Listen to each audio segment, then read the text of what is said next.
kapuso, may inaasahang rollback sa presyo ng ilang produktong petrolyo sa susunod na linggo. Ayon kay Assistant Director Rodela Romero ng Oil Industry Management Bureau ng DOE, batay sa 4-day trading, posibleng bumaba ng 20 hanggang 40 sentimo ang kada litro ng diesel. Habang 30 hanggang 35 sentimo naman ang inaasahang rollback sa kada litro ng kerosene. Sa gasolina, posible hong walang galaw sa presyo o kung mayroon man, asahan daw ang rollback na hanggang 20 sentimo.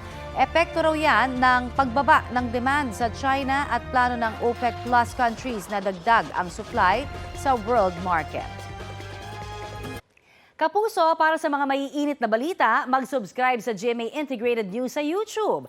Sa mga kapuso naman abroad, subaybayan nyo kami sa GMA Pinoy TV at sa www.gmanews.tv.